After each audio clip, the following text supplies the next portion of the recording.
नमस्कार आदाब दोस्तों, मैं इमरान मोहम्मद शेख घाट ऑफ मुंबई न्यूज़ से। जैसे कि आप देख रहे हैं कि बिना ओसी के जो बिल्डर्स वगैरह जो फ्लैट्स वगैरह बांधते थे, जो टावर्स वगैरह बांधते थे, लोग बिना ओसी के उसमें रहने जाते थे। बहुत सी तकलीफ़ें होती थी, मोर्चे निकलते थे लोगों के कि हमको फ्लैट्स वगैरह बिल्डर ने नहीं दिया है, बहुत सी तकलीफ़ें होती थी। ऐसे ही आज मुंबई के भाईकला इलाके के ए वार्ड के अंतर्गत आने वाले कुछ टावर्स वगैरह पे पहले से ही बहुत प्रॉब्लम चल रहे थे। लोग बहुत से सोशल वर्कर वगैरह उनकी कंप्लेंट की है कि ये यहाँ की बिल्डिंगें वगैरह इनलीगल तरीके से बांधी गई है, इनलीगल तरीके से लोग उसमें रहने जाते हैं। ऐसे ही एक बिल्डिंग पे आज काफ़ी दिनों से पेपर वर्क कर रहे थे बॉम्बे हाई कोर्ट के वकील मुजाहिद मुल्ला जी, जिन्होंने एक टावर्स पे रिट पिटिशन दायर किया है। उस पर कार्रवाई शुरू हो गई है, बीएमसी की हेयरिंग भी लगी है। आइए जानते हैं उनसे कि उन्होंने कैसे किया और कैसे इस पे आगे काम करने वाले। सर, आपका वो हार्ट ऑफ मुंबई चैनल में स्वागत है। Thank you. सर, ये जो आप काफ़ी दिन से हम देख रहे हैं कि आप कुछ पेपर वगैरह कर रहे थे और एक टावर्स पे आपने रिट पिटिशन भी डाला है, उस पर आपको ऑर्डर भी आ गया है। उस ऑर्डर के बाद से आपने ये कैसे किया कि ये फ्लैट्स वगैरह यहाँ पे इनलीगल है, बिल्डिंग के जो कुछ है बिना ओसी के रहते हैं, कैसे किया आपने? दूधवाला कंस्ट्रक्शन की जो आजान आजान रेसिडेंसी है अगरीपाड़ा झूला मैदान के सामने, वो बिल्डिंग बिना उसी की ऑक्यूपाई गई है। उसके अलावा उस बिल्डिंग में हाजी गुलाम मोहम्मद रसूल की जो फैमिली है, उनके 2 रूम थे, उनको 2 रूम के बदले 4 फ्लैट अलॉट हुए हैं। तो इसमें एक बड़ा एफएसआई का प्रॉब्लम है, एफएसआई का गफला किया गया है।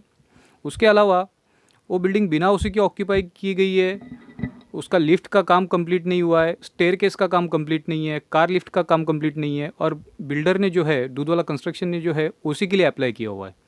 तो इसलिए हमने रिट पिटिशन फाइल की थी बॉम्बे हाई कोर्ट में। बॉम्बे हाई कोर्ट ने ये डिसीजन दिया है कि भाई जो हमारी कंप्लेंट है, हमने मदरसा नूरुल कुरान के थ्रू ये रिट पिटिशन फाइल की थी कि भाई बिना उसी की बिल्डिंग ऑक्यूपाई है।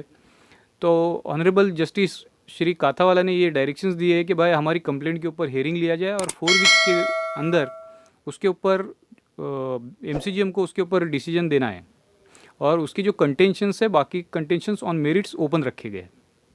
आपको ऐसे कितने फ्लैट्स वगैरह अभी इस टावर्स में मिले हैं कि जो इनलीगल तरीके से बिना ओसी के या बिना पेपर वर्क के रह रहे? बेसिकली क्या होता है, बिल्डर्स जो है वो ट्रांजिट रेंट देना बंद कर देते, जिसकी वजह से people are force to occupy building without OC. जो लोगों को रेंट आना बंद हो जाता है तो उनको मजबूरन बिना उसी के बिल्डिंग में जाना पड़ता है। तो मैं लोगों को यही कहना चाहूँगा कि भाई बिना, जब आपका रेंट बंद कर दिया जाए तो इमीडिएटली आप लीगल एक्शन इनिशिएट करिए, ताकि ये बिना उसी के बिल्डिंग ऑक्यूपाई ना हो। क्योंकि बिना उसी के बिल्डिंग में आपको प्रॉपर्टी टैक्स ज़्यादा मिलेगा, वाटर टैक्स ज़्यादा मिलेगा।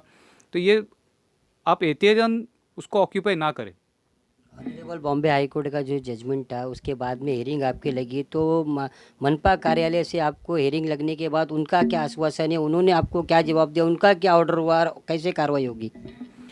बॉम्बे हाई कोर्ट 24 नवंबर को ऑर्डर पास किया था कि 4 वीक्स के अंदर हेयरिंग दी जाए।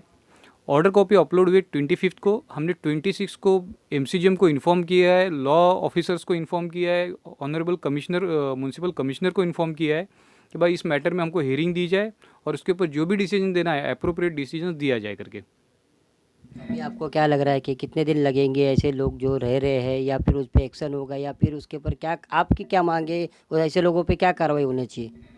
देखिए, जो एफएसआई का वायलेशंस है, जो भी 2 फ्लैट के बदले 4 फ्लैट दिए गए, उसके ऊपर प्रॉपरली इन्वेस्टिगेशन होना चाहिए। और इंक्वायरी के बाद अगर एमसीजीएम सेटिस्फाइड है तो एमसीजीएम ने खुद होकर एफआईआर रजिस्टर्ड करनी चाहिए।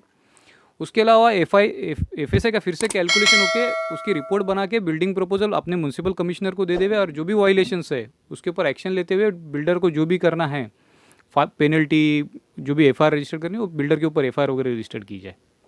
मुल्ला जी, हमने सुना है मदरसा नूरुल कुरान को जो अलॉटमेंट नहीं मिला है, उसके ऊपर आपने क्या कार्रवाई की अब तक की? इसमें जो है सभी टेनेंट को डेवलपर ने है, दूधवाला कंस्ट्रक्शन ने सभी को फिट आउट के लिए पोजीशन दिया हुआ है, जबकि वो ऑक्यूपाई हो चुके हैं। तो मदरसा नूरुल कुरान को अभी तक उन्होंने फिट आउट के लिए कोई भी अलॉटमेंट किया नहीं है। तो मुझे लगता है इस चीज़ में दूधवाला कंस्ट्रक्शन का डिसऑनेस्ट इंटेंशन है, इसी वजह से अब तक उन्होंने फिट आउट का लेटर मदरसा नूरुल कुरान को दिया नहीं है। लेटर वगैरह दिया नहीं है, तो अभी कैसा मदरसे के लिए आप लोग आगे कहाँ तक जाने वाले? हमने उनको पोजीशन के लिए, फिट आउट के लिए नोटिस इशू किए है, एग्रीमेंट रजिस्ट्रेशन करने के लिए नोटिस इशू किए है। हम लोग की प्रोसेस चल रही है, हम लोग सूट जल्द ही फाइल करने वाले हैं।